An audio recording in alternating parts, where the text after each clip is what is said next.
Welcome back. And thank you, Corey and Matt, for supporting us, supporting the Red Team Village, supporting DEFCON and the community. And without any further ado, take it away. You're live. Thank you. Thanks, Omar. So this talk is called Breaking the Attack Chain, Unexpected Wins and Fails from Two Simulated Adversaries. So here's the agenda. We'll start with who we are, and then we're going to cover some wins and some fails across a broad variety of different categories of Red Team topics. And then we'll finish off with some of our just notes, and also we'll open up the floor for questions. So who we are. Matt, you want to say who you are? Sure. So Matt Eidelberg. I'm a principal security consultant at Optiv. I also help lead the adversary simulation team. That's pretty much our fancy way of calling what we do for our red, purple, and physical-based, real-world scenario-based driven operations. Also authored and developed several open source tools and frameworks, mainly focusing around like EDR, evasion, and like bypassing security controls and remaining low underneath the radar. That's really where my passion is. I did do for a while in the beginning of my career, focus a lot on wireless. So kind of that all spectrum, sort of one area, a different area. Also, I've spoken at numerous different conventions, DerbyCon, B-Sides Las Vegas, Hackfest, GearCon. Really just passionate about red teaming operations and like the nuances and always improving that concept of sharpening that spear, staying low to the ground. I'm going to turn it over now to Corey to kind of give a brief introduction as well. So I'm also a principal security consultant at Optiv, specializing in adversary sim or red teaming or whatever you want to call it, depending on the buzzwords of the day. I've participated in some open source tool development, and then my passions really center around like data aggregation and building lab environments for the red teams, basically. So before we begin, I wanted to basically caveat this. Red teaming is a different thing to different people. This presentation is based on our experience during our engagements, real world scenarios. These are not, made up scenarios. A lot of them include real screenshots from real engagements. Everyone does this differently, right? So some people's definition of a red team is just an app testing team. Some people's definition of a red team is a full-blown zero knowledge assessment every year or every 2 years or whatever. So everything in this presentation is also situational. So we're not going to cover the client's demands. We're not going to cover that it was raining that day or whatever reason we have for each scenario. So there might be a little bit of background information that we're going to gloss over, but it should be fun. This talk it's going to kind of be a briefing style. So it's kind of almost like if we're talking to you, it could be if we're a red team or if you're a blue team, it's sort of covering our debrief of a lot of these scenarios that we've encountered on different assessments. So kicking off the first topic here will be Matt with some OSINT stuff. Yep. So we all know what OSINT is. It's one of the most, I always believe it's one of the most vital things when you're starting off an engagement. We're basically just professional Googlers. Well, one of the things that differentiates, just quickly Googling, seeing what you can get, and like a deep methodical approach is honestly the level of detail, whether you have proper API keys, you're scraping the right data.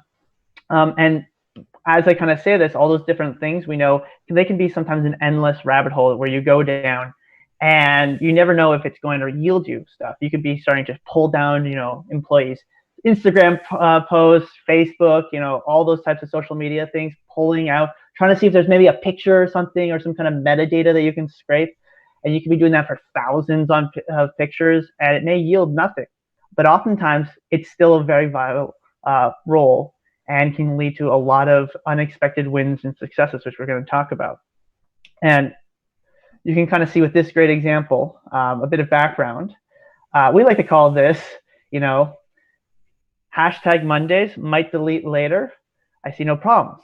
A bit of the background on this is we were looking at a client. We were doing a remote breach simulation, which is our terminology for red team ops. And we did that typical, started building the profile, looking at who the employees were, trying to getting an understanding of what information was out there until we stumbled across the company's Instagram account. And this picture was originally taken by another employee that the company's Instagram account kind of liked and retweeted. It was basically just, which we have blurred out, a bunch of PII information, which included, date of birth, home address, credit card, bank transactions, a lot of other very sensitive stuff.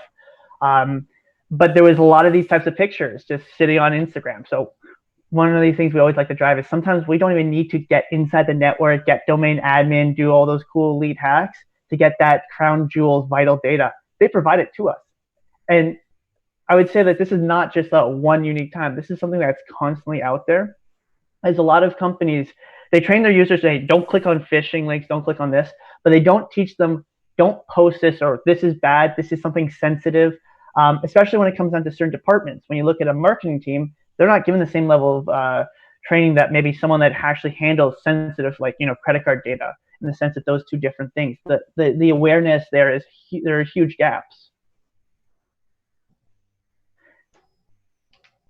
And that leads us to our next sort of major one that we love to look at, are paste sites. There's many different ones, Pastebin, anything like that. Scraping these are just, you can yield a plethora of data. It's not a lot of money. Correct me if I'm wrong, but I believe now for a pro license for Pastebin, you can, for $50, you can scrape to your heart's content. You put that in, say, like a Kibana instance, like Elk, and it just endlessly scrapes. You can kind of just make a search thing, like search client name, and look at every single thing that references it. And that's honestly something so simple, so unique, and so fast that you can yield things like usernames, credentials, APIs, hell, even credit card and other sensitive PII. As you can kind of see, we've been able to pull out actual credit card information, going right down to the user's security questions, where they live, their phone number, all that information. With all that information, we were able to actually, because the client was a bank, provide an impact scenario where we could actually bypass all the security controls and start doing some financial banking on behalf of this individual. Because all their controls were like, give me your, what's your, bank account number? What's your security answer for this? What's your secondary one? And do you still live at this address? What's the last 4 digits of your phone number? All those typical, security controls to prevent, fraudulent are all out there. It's a great place. Hackers constantly are dumping data there. And in the top example, we actually can still find valid credentials. We found 2-year-old valid credentials to a third-party portal, which led us to have access to a setup site. And from there, we were able to get enough information that allowed us to establish a foothold into their internal network. So something like that can sit there for years before it's even discovered by the client. And that drives the impact so much more.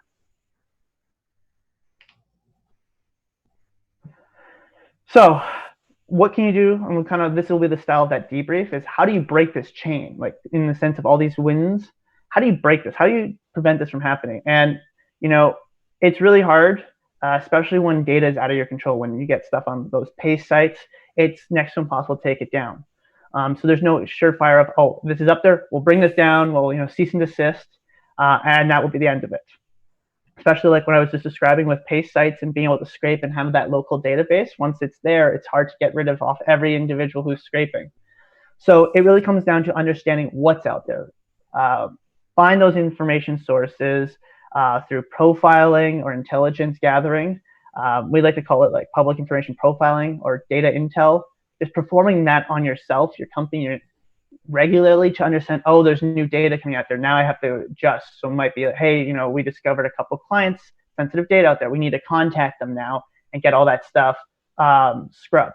So that way it's not valid anymore. Any things like that, as well as awareness training, not just looking at, hey, users, don't click on links, or if you get a phone call from someone suspicious, don't follow the instructions, but it's training them through like impact. Here's a picture of something, and do you think this is sensitive? Well, here's what an attacker looks at it as, and this is why it's so impactful.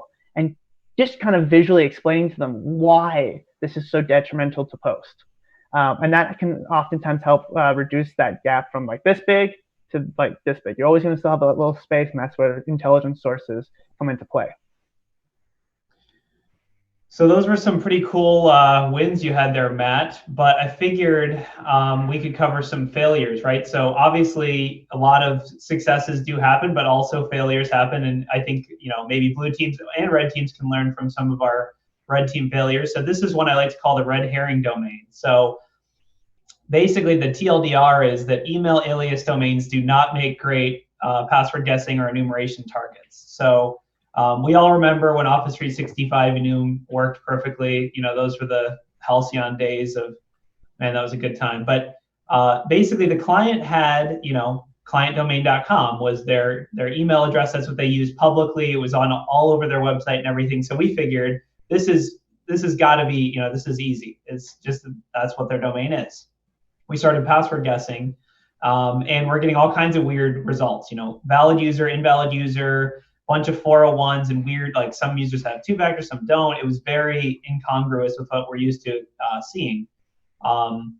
And basically we were like, hold on, is this really their email domain?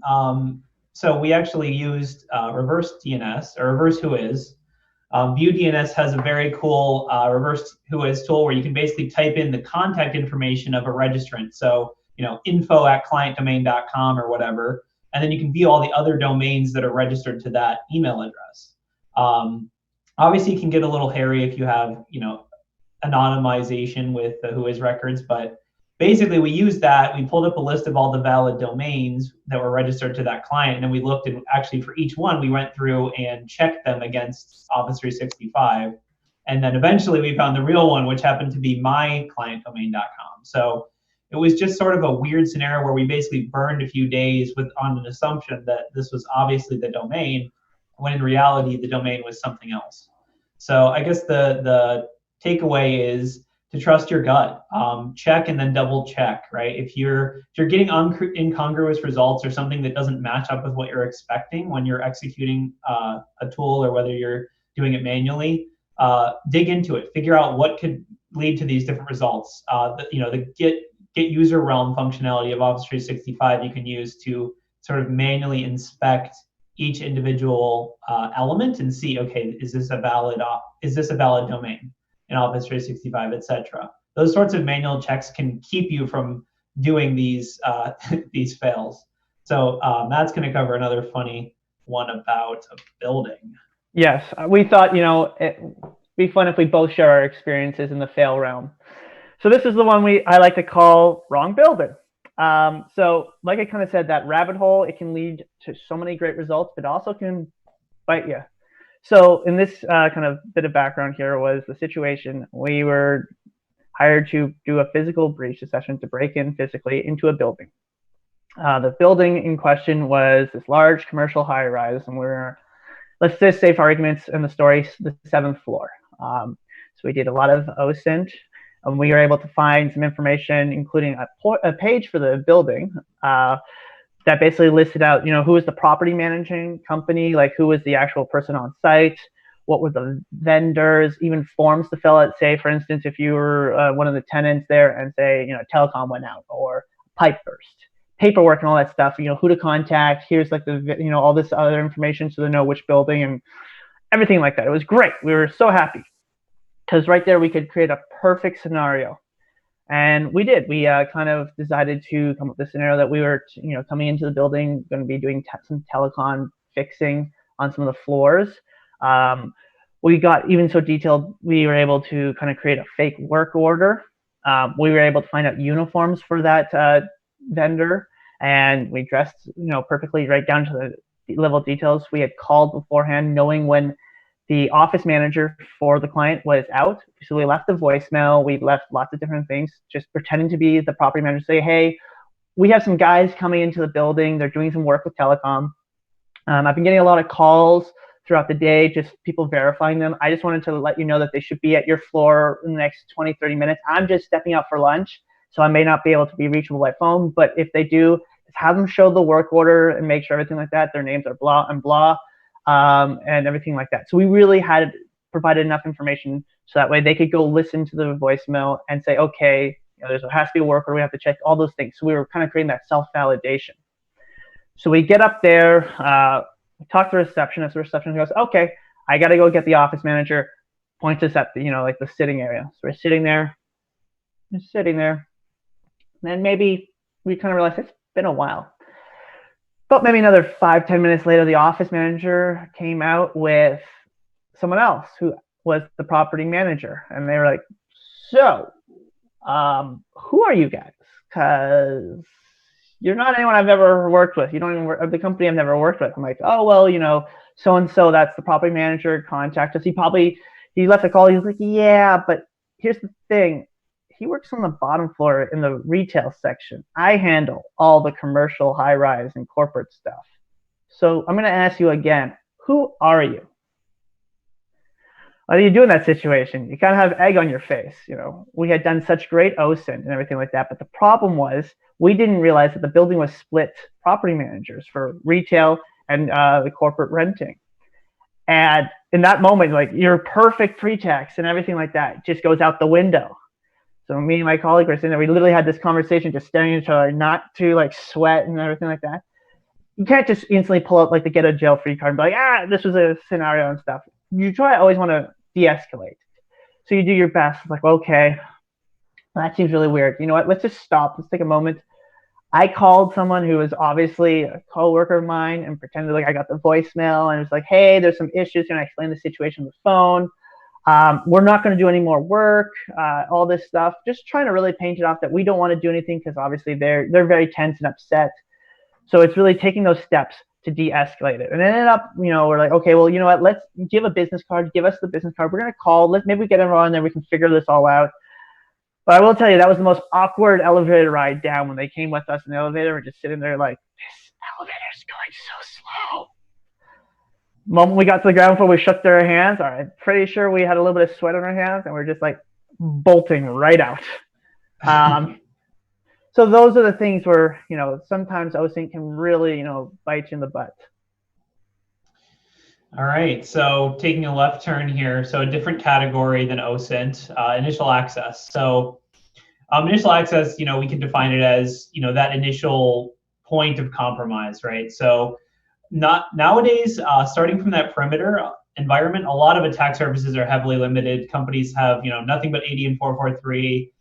It's pretty much SSO everything, redirect everything through their central auth, and everything's multi-factor, right? So the approach here as an attacker is to prioritize that breadth first search for that weak point, right? So, if it's Office 365 and they have basic auth enabled on AWS or something like that, that would be an example of a weak point. Or, here's some other common techniques. Obviously, we're not going to cover any of these in depth, but password guessing is really common. Web app vulnerabilities, if you can get deserialized or some other, similar, roll your own web app issues.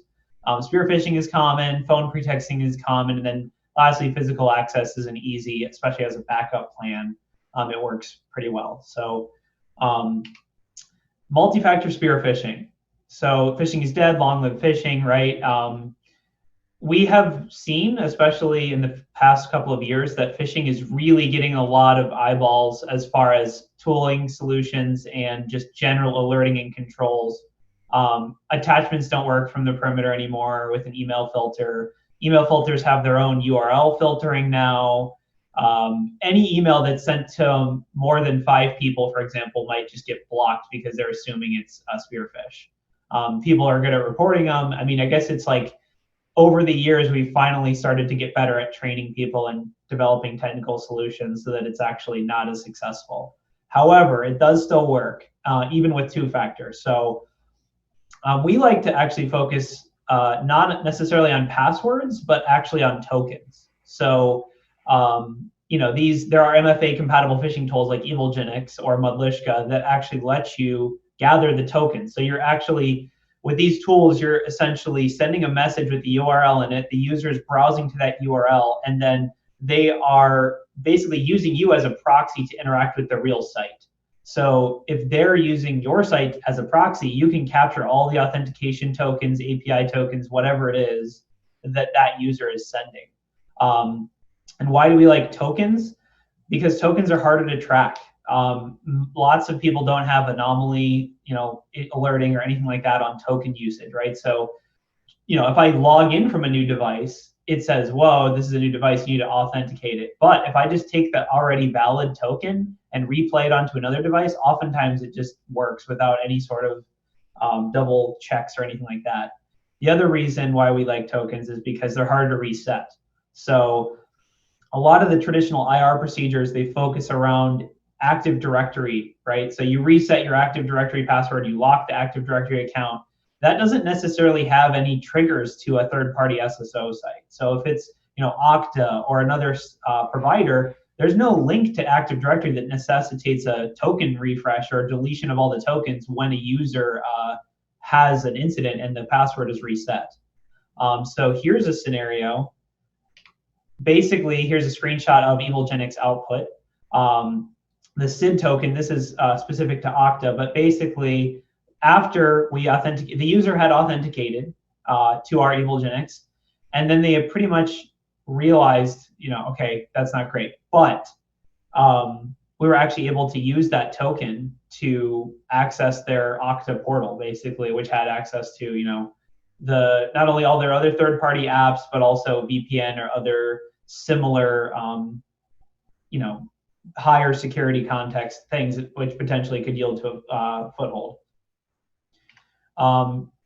So before I cover breaking the attack chain, last thing I want to mention, just if you're a red teamer, next time you get a token or if you do phish a user with that, EvilGenix or another solution, do what you would do with a credential and actually do stuffing. Try to use that API token across as many different applications as you can. And you might be surprised at how easy it is to just put the token in and then go. I mean, it's with Okta, for example, you literally just put that SID token in your browser, go to Okta, the company's Okta site, and at least at the time that this gig was executed, it worked. There was some JavaScript sub-resource integrity stuff that we had to bypass, but it was, API tokens or bearer tokens. It's definitely a good area to focus. So breaking the attack chain, right? How do you fix this? Because it's really tricky to monitor. Like Okta doesn't have default alerts for geolocation token usage, right?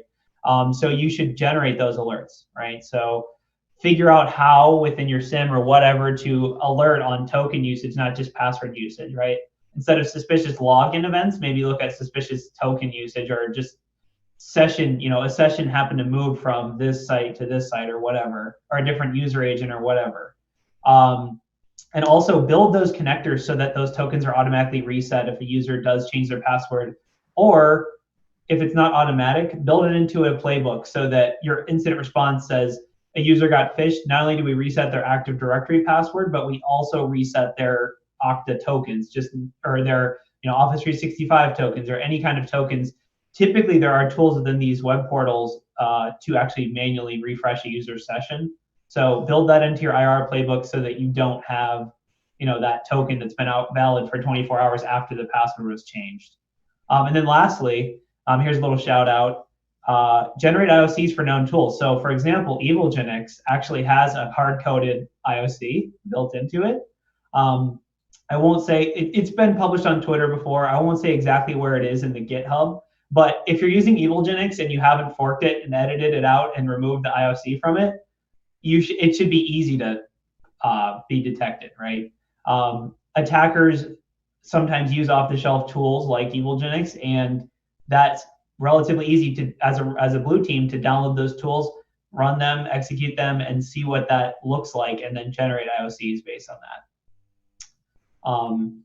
So after some successes, I'll cover a failure. So this is what we call the traveling user problem, right? So we have on breach engagements set off alerts with bad IP hygiene. We typically like to use non-distributable IP space, right? So Amazon, Azure, VPNs, etc. But that's a double-edged sword, right? So users don't usually use AWS, right? And also geographically improbable access. So like if a user is based out on the East Coast and you're using a US West Amazon instance, that could trigger an alert if you sign in as that user and it says, oh, this user just signed in from here and then they signed in from there. And also, reusing that single cloud, we're lazy, right? We're red teamers. We have so much going on. But sometimes we get lazy and we'll reuse the same IP address that we've obtained for multiple accounts, right? So, maybe we log in on that one instance and then we log in as another user just to test those credentials, right? that's an easy indication that not only is it an AWS IP that's authenticating to our VPN, but also they just authenticated as 2 valid users, and it's not like an office location, right? So for red teamers, how not to fail, know your IP space, right? Use some of those blue team tools in your red team engagement. So check your ASNs, right? So I put some links at the bottom of different services you could use to check the like IP reputation, or sort of the footprint of the IP addresses that you're using, and tell the story as well, right? That's sort of our 2020 breach team slogan, is tell the story. But basically, one IP is mapped to one valid account forever. So if we're going to trigger a valid login as a user, if we're going to actually start that pathway of emulating, that's when we'll say, let's go into it. Let's make this IP address this user's IP address, and then keep using that for the rest of the engagement, basically. So that is it's harder. Obviously, they can still alert on, hey, this is an AWS IP logging in, and that shouldn't be the case. But also, they can say, well, they did log in here and they logged in there, and maybe they're just using a VPN or whatever. So it can be a powerful thing. Yeah. All right. So now we're going to flip over to Foothold. And before we kind of go there, let's kind of do a little bit of an explanation. When we talk about like initial access versus Foothold, we're really kind of differentiating the two kind of concepts of, hey, we were able to get some access through password guessing. It may have given us a small step in, but we're not at the stage where we can, start using our post-exploitation frameworks, whatever that is. That's where we call the foothold. We've established the beachhead, and we begin that privilege escalation and moving laterally.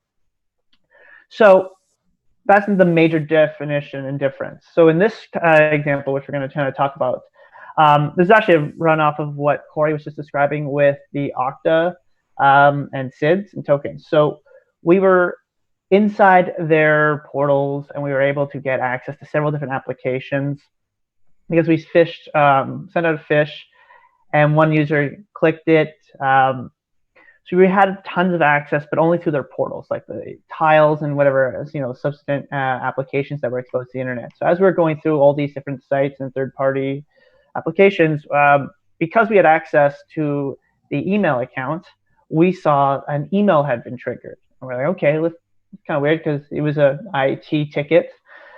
And what basically it outlined, as you can kind of see right here, was, hey, something's gone wrong. And it basically is I clicked on this. I know it was something bad. I've already changed my password twice, which kind of goes back to what Corey said on how valuable resetting those Okta or those tokens and SIDs are, because at the end of the day, we didn't need, like, the user had changed her password so many times, but we were still in. They also attached our email, so our Spearfish email, as well as the security alert of a sign-on that we had triggered by logging into an application that we weren't aware of had like that notification prompt built into it.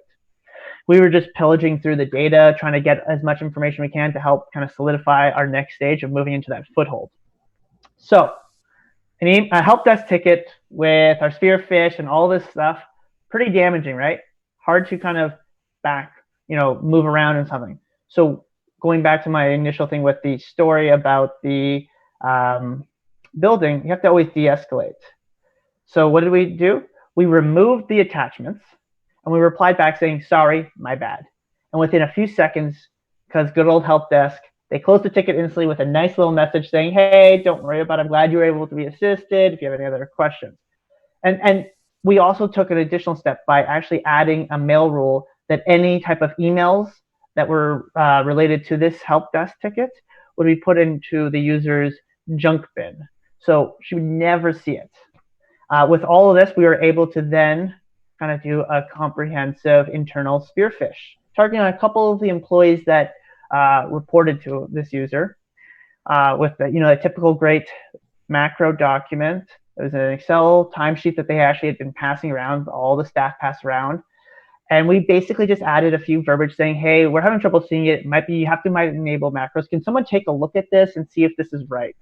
And, we sent that out, and with maybe half an hour, we received our good trusty beacon.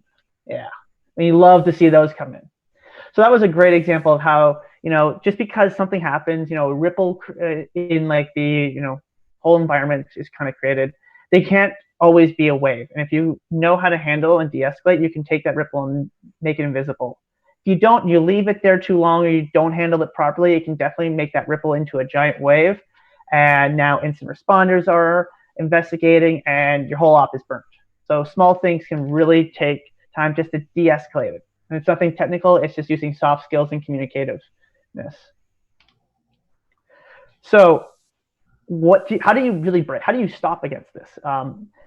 One of the biggest things we've seen, and you can kind of take from this story, is that training. It actually turned out after when we did a debrief with the client that the client actually had a separate portal for incidences. So help desk handled, the day-to-day issues. I can't log in, my passwords, those types of issues. But there was a whole separate portal for like, hey, I think I've been spearphished, something's weird, I'm seeing something. And because they went into they put that ticket in the help desk, there was different responses and everything like that. Help desk, they weren't trained or aware that maybe this is something weird. This user provided a lot of data and all of a sudden deleted and saying my bad. If you read that thing, it kind of looked like this person was two different people talking. But, their SLAs and everything like that, they were just trained to not spot weird or anomalous behavior. And that's the key word. We always talk about indicators of compromise, but there's indicators of anomalous. And if you can stay and live in those indicators of anomalous, you're going to have a higher chance of success, as kind of described. So really teaching your users like how to properly handle those incidents. Don't just call the help desk. Help desk is not just security, so to speak. And then kind of really focusing on when you get those types of events, like prioritizing a real-time communication. Don't wait for an automated message. Don't do anything. And that's both on the user's front and on your IT and security team. In this example, you saw all of them were message-based. Really putting in a ticket great is great. You have all the evidence there, but following up with a phone call saying, hey, I'm really worried something happened. You have someone on the phone now, you're talking to someone, or you go, if they're in the office, you can find them. Talking and being in person, it changes the level of severity and forces people to react faster. A ticket most of the time, may not come in the same urgency. And that really can change the amount of time we have as an attacker to be successful. And just by de-escalating, we had enough time to figure out a good, convincing internal spear phish, which we love to do because, you're bypassing all those mail filter controls. We looked at them and saw, all the users are passing this Excel document around. We can put a macro payload in it. And that just adds to the legitimacy of the attack and the story. All right, those successes were great, but let's cover some failures. So all red teamers should probably know this, but putting all your eggs in one basket is bad. Sometimes even the best tools are buggy. So we use Cobalt Strike. It's a great tool. It's very powerful, but obviously it's not perfect. This was at a time when basically this was right before the Cobalt Strike 4.0 release. And there was a bug in execute assembly at one point where if you executed anything in execute assembly, it would crash the beacon. So the screen, the little screenshot's kind of funny, but I'm sitting there and I run, I had worked really hard and I had done all my red team things and I finally got this beacon. And I was like, all right, I've been working really hard. I should use this. I should take this opportunity, seize the moment, and really go and do all my, do my reconnaissance, do my situational awareness, and try to move laterally, etc. So the downside of that is I didn't really think about, the presence of that bug and also how much I was relying on that single beacon. So luckily I did set up persistence before I executed that. So it came back the next day when that user logged in, but it was a long 24-hour period of basically waiting and saying, I shouldn't have done that. I shouldn't have executed that. It was kind of a kick yourself moment when you just potentially burned a couple weeks of work just because you got excited when that beacon came in. So I guess the takeaway here is if you are, once you get once you finally land that shell or that foothold, don't necessarily go and use it immediately. Maybe take some time, just exist in the environment, gather some information, listen passively, etc. And then maybe establish a backup C2 or another foothold before you start executing higher impact actions, right? So start out as low and slow as you possibly can, and then ramp it up as time goes on, instead of having your automation and everything ready to go for that initial beacon to go. Maybe let it persist and just sort of blend in for a little bit before you go all the way. So now we're going to cover lateral movement. So we didn't put a lateral movement overview slide because, you know, it would have been like 20 slides of what lateral movement is, right? It's something different to everyone else, but basically lateral movement is establishing more pieces of the attack chain within the internal environment, right? So, or compromising users, or etc. Basically, this scenario is, we like to call it act like you belong, right? So blue teams know publicly available tools, right? They can go out, they know about GitHub, guys. Like it's a public site. Anyone can go on there and download whatever tools, you know, they can download Impacket, they can download anything that's on there, they know about it and they can use it, right? Tools can stand out from the baseline, right? So, you know, user agents, for example. If you are using PowerShell and the environment doesn't use any PowerShell, that's a classic example, right? If they don't use PowerShell and you do, then now you're standing out from the baseline. And typically, you know, this has been, you know, there's lull bins and etc. But living off the land or blending in is probably the best way to go if you're red teaming, right? It's harder to catch someone who's using the same tools as every other user in the environment. So this is a scenario where basically we had a limited foothold. So we had that C2 access. We had credentials, so we had plain text credentials for this user. Basically, we you know, enumerated our access. This is net user output. Of course, we didn't actually run net user. That would be way too loud. We generated this from LDAP. But we looked at our group memberships and we saw one of those group memberships is Citrix, right? So instead of, you know, oh, let's move lateral, let's run Impacket, or let's run CME or Bloodhound or whatever, you know, let's just log into Citrix and see what's in there, right? Not only is there potential footholds there if they have access to Citrix desktops, but also, you know, you never know what you might find. So on the right here is a screenshot of that Citrix portal. So we logged in, and essentially you know, everything's censored because it's client stuff, but basically this was a SCADA environment that we basically had direct access to monitor a lot of their high sensitivity SCADA applications and devices within the environment without, you know, we didn't use any real tools to do this. All we did was proxy our traffic through our beacon and then just log in. So they didn't detect it because that's very difficult to detect a normal user logging into their normal thing that they normally do, right? So now Matt's going to cover a lateral movement fail. Yes. So this was an engagement where we were dwelling in the client's network for 3 weeks. They had no visibility into what we were doing. And as you can kind of see from our maps, we had a lot of access. We had basically been able to move through, basically compromise. In fact, at one point we became the security team, which was a key part of this story. So as we're moving laterally through the environment, there were lots of TOIs, targets of interest, that the client had set up for us to compromise. Kind of, hey, once you're in, it's not just, hey, get domain admin. That's like the easy, cool thing, but show that impact, that value. That'd be like, you know, decrypt credit cards, access our secret sauce that's stored on this network, you know, access data, all those types of things that can really show like, oh my God, we have been hacked and our data, our business critical stuff has been compromised, like that integrity. So how we actually managed to establish our initial foothold was on a box where there was a domain admin. So yay, we had access. We hadn't really used this account yet because for most of the part as we're moving, we were able to simulate using different users, jumping to various jump boxes or getting to different systems, kind of blending in. And one of the goals was to get access to shipping manifests and all this type of very powerful information related to SKUs and all that stuff. So unfortunately, we couldn't get onto any of the users' machines because they were in a different environment. They were in like a subdomain.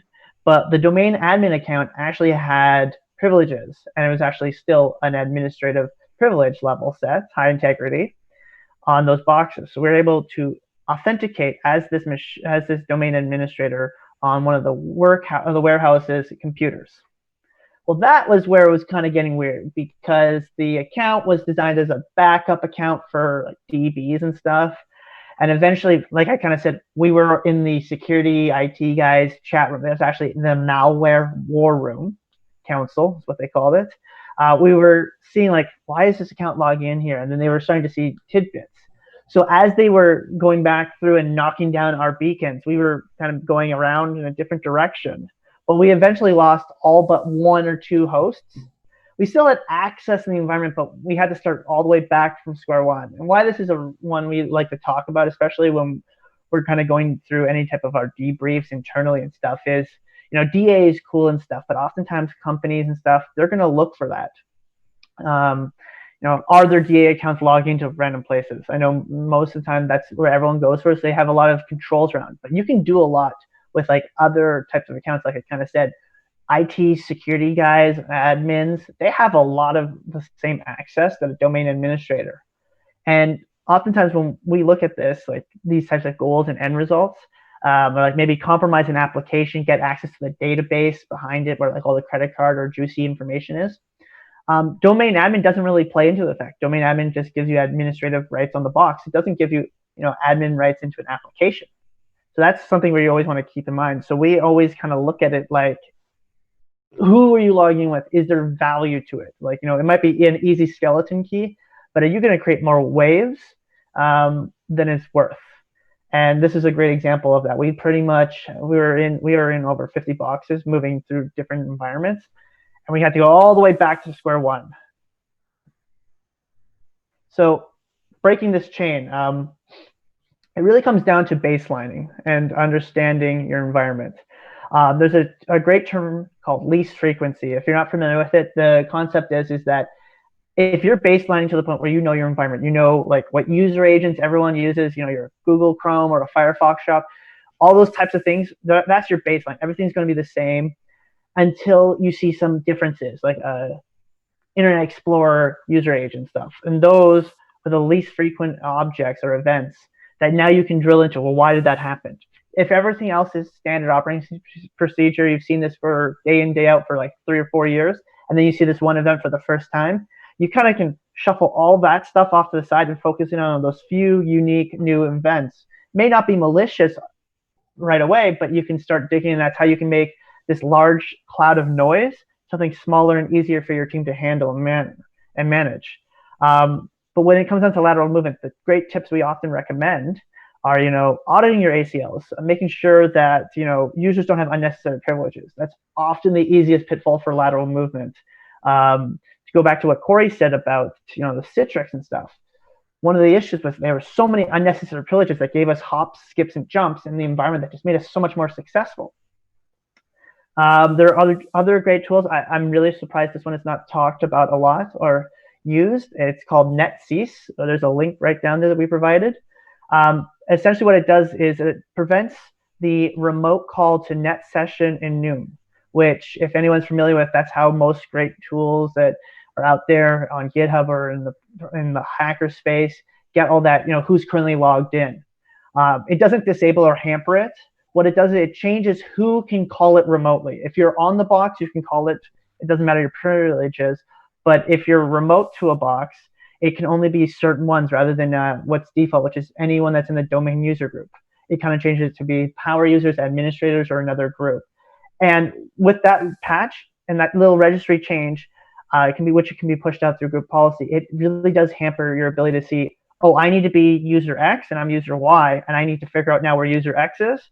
You can't just start hitting every box and looking at using any tools to find that user. It really changes the game. Also making sure, privilege accounts are protected. There are protected user groups or credential delineations and all that, and delegations to make sure that, you're not, if someone logs in a service account or something like that, they're not just stale sitting in memory, or they're not just easily available. Really kind of protecting the actual sensitive of credentials or hash credentials. So now we're going to kind of talk about persistence. It's one of those, it's more of an art form, I like to say. There's great techniques or something like that, but whenever you hear about a new one on Twitter or there's an article, most of the time people pay attention because they really get scared, and that's like the focus of patching. So when you find vulnerabilities, allow. So I always like to take the art form, and it really comes down to, like, you could go that crazy route, but they might have it patched. But if, say, your payload or whatever, binary, DLL, whatever you want to have it, can persist on disk, where it stays on disk. It could be somewhere in, like, the user app data, temp folder, something like that. And your whatever security appliance is just not alerting on it. If you have, say, a bat file or something where it drops into the start follower of a user and calls it, it's probably not going to get detected if it looks right, telling that story again. So in one of the scenarios we were persisting on multiple different machines. And what we ended up doing was just dropping a bat file that would call gpupdate.exe. But our evil binary was gpupdate.exe because it was obviously put in app data. So when you looked at it strictly from the point, the process, the binary gpupdate started up when the user kind of logged in, and it wasn't as suspicious. I mean, if you drilled in, you would have seen, well, why is GP update not in C system Windows 32? Why is it in app data? And one of the great things about that is that if they're looking at, like, things like, well, where this file is, there's something else that's already kind of dragged their attention towards it, so you're already kind of burnt. But just staying pretty low, making tiny ripples, you hang around that, indicators of anomalous. If someone looked at it, they probably wouldn't blink twice until they looked at the file path or other attributes of the file. And now it comes down to, I think this is one of our favorite ones to talk about, is conference rooms. So we were on an engagement that was getting close to the end, and it was very late when we had managed to finally get through, and we really wanted to establish persistence because we couldn't afford to lose. We were really coming close to the tight line of the end. So it's very late at night. Okay, perfect. So we decided, okay, we know what their conference room systems are. So we put a beacon with persistence on it, thinking, no one's going to look at them. It's pretty late on a Friday. No one's going to, do anything about this until Monday, if anything. And let's be honest, no one's going to come in over the weekend and use the conference room machines. I thought that was a pretty solid idea. What actually happened was their SOC was like, why is there traffic coming from the conference rooms at 2 a.m.? Like, what? Is someone using these? And that in itself was actually louder than anything we had done previously to get in, because it didn't make sense why these conference rooms every so often would call out to the internet and stuff like that. And that really was kind of like the problem was, we thought we were being really stealthy and quiet, and for all purposes, like, there was no artifacts left. There was no, like, alerts from the EDR consoles or dashboards. It was just someone saying, well, this traffic looks weird. Our traffic baseline is that, 8 a.m. to 5 p.m. is a lot, and then afterwards it's a little, and then all of a sudden there's a big spike. So it's like, okay, what's going on here? And then they dug deeper and deeper, and it's really hard to come back from that, because they've done everything right. Like, that's so low of an indicator that there's nothing you can really mask besides maybe figure out a better story. So as I was saying before, this whole persistence, it's really an art form. There's no, like, silver bullet that if you do this, there's no way anyone can persist on your environment. You get patching and keeping up to date is always a great thing, but kind of like the stories we just kind of described, like, it doesn't matter. It really comes down to how are you monitoring? Do you have a good baseline? Do you understand, like, what processes typically should start up for every different department? Does HR just use Google Chrome and Outlook and all the services related to that? So, okay, there's your baseline for that department.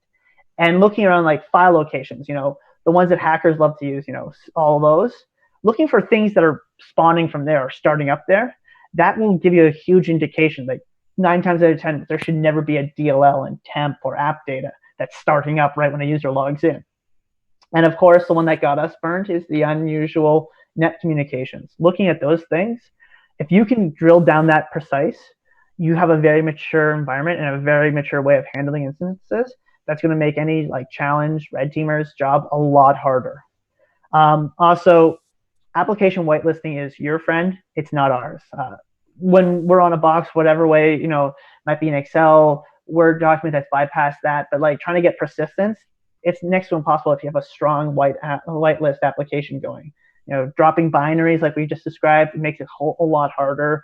And then making sure whatever we're trying to slingshot through, that's not being caught, and any of those chains to get to the nasty that we call our backup payload, making sure none of that. All of those things are not blocked through application whitelisting. It can just be a nightmare, and by the time we get it all figured out, we've persisted too long not moving. So it's definitely a key thing to definitely keep up monitoring and baselining and getting a good understanding for your environment. So we're now coming to the end. All right. Yeah. So conclusions, or confessions of an attacker. So here's some of our sort of lifting the curtain a little bit. Attackers use what they know works, right? So we use Cobalt Strike because we know Cobalt Strike works. We custom stuff is great. We experiment with it quite a bit. But if it comes down to we have one shot, we have one DLL or one EXE that we're going to do. Which C2 do you want to use, right? We're gonna if it comes down to a choice like that, we're gonna make the choice of the most reliable tool, right? So oftentimes that can be easier for blue teams to identify because the tool set is shrinking as you're relying on more well-developed or well-known tools. Also, one end-to-end attack chain can be easier for us to manage, right? So as cool as it is to have 4 or 5 different footholds that are totally unrelated, different C2, different initial compromise, different physical locations, that's great. But the reality is we're red teamers, so we're doing this in a condensed time frame with restrictions on how long we have. So oftentimes we end up with just one end-to-end attack chain, and along the way, all those chain breaks that we described are ways that would just basically send us back to square one, where we have to start over and say, we did this, this, and this. However, they had this security control, or they caught us, or whatever, and now we have to start over. So it's actually it's the chains are more fragile than they might appear. Users who report incidents are honestly one of the things that comes up more than we'd like it to, because there's really nothing we can do to stop it, right? We can't stop users from emailing their security team and saying, hey, this looks weird. Obviously we showed an example of how we can do evasive maneuvers and say, oh, actually, never mind, my mistake. But if someone's going to pick up the phone and call a user, or if the user picks up the phone and calls the security people, we're not a part of that conversation. We can't really work around that. So that's where that security awareness training and just relying and trusting on your users is actually really hard to get around.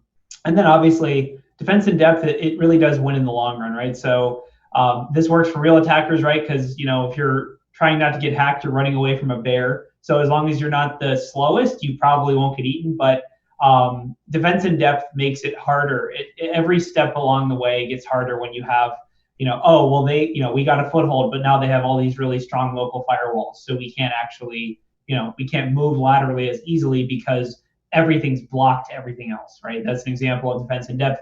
That's not protecting you from spear phishing, but that is helping if you do get to that breach status. It's going to be restricted in the scope of it.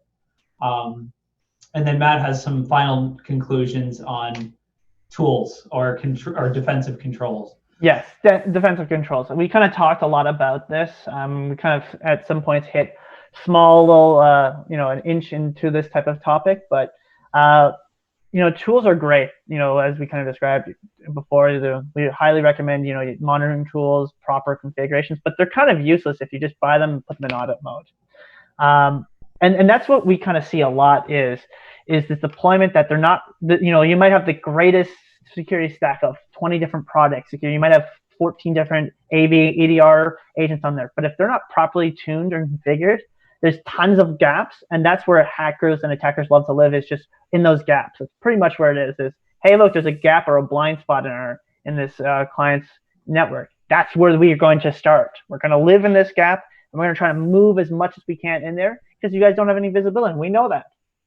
So if we know that, hey, you guys are monitoring PowerShell, but, we can use C#, or hey, we can, you guys have great lockdown for a lot of stuff, but macros are really easy. We could use macros. We can use water hole attacks, set up infect. Hey guys, your EDR is only set up to detect, process injections or something like that. If anything like that, I can go on. There's tons of little things like that, and that's where really tuning and tightening up it can really make a huge difference in the success of your defensive controls.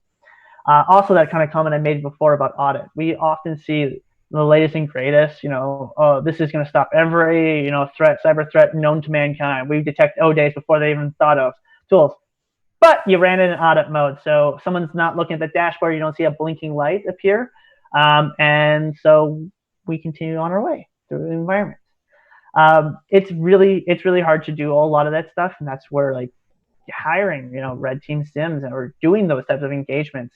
So that way you can see what's out there, understand what people are doing, and seeing where those gaps are in your products. That's highly valuable than just, hey, I'm going to buy a product and just plug a few buttons on it and hope that I got everything right. Really having it go through those trials and stuff in a live fire engagement is going to help you guys more than anything. Also, we know this, and this is probably going to be one of the most frequent questions asked. Well, if I do all this stuff, then it's not usable for my environment. Users can't log in as easy, or they can't do things that they used to do as quickly and stuff. And now they're going to complain that we're affecting their ability to do their job, and it's going to hurt the company's bottom line. But it's that hard conversation you have to have with the business about, you have to change the way you guys have been using stuff to make it more secure. It's very hard. I mean, I don't envy anyone who has to deal with those conversations on a daily basis, but it's necessary to have. And I think if you approach it properly and with a lot of information and guidance and recommendations even from third parties, you can definitely get a lot of value out of that. And the last thing, of course, we've mentioned throughout this whole thing is baselining. Know your environment inside and out. If you do, that's the biggest thing from our red teaming experience that has killed us or stopped us dead in the water, is if you can baseline and discern us from the rest of your normal traffic. Even if we're logging in through RDP and we're using all the same stuff your normal user, if you can find out that we're not who we're pretending to be, you're going to have a lot better success rate than if you do anything that I just described. Baselining is probably the biggest key, and that's why we left it as the largest bullet point. Really just least frequency, get in tune with your environment, get really in tune, get very close to it, get unnecessarily close to it. And with that knowledge, you'll definitely be able to spot the anomalous behavior. All right, so we have a few minutes left. If you guys have questions, put them in the Discord channel. It's if you guys are in Discord, it's the Briefing's main talks channel. We're both in there, and we can answer or try to answer some questions in real time before we wrap up. You can hit us up on Keybase or Twitter if you have any questions or just want to chat. We're always available. We love picking other teams or other people's brains in the industry. So definitely hit us up if you ever have a question. Other than that, I just want to say thank you to the Red Team Village for letting us speak today, and thank you guys for showing up for our talk.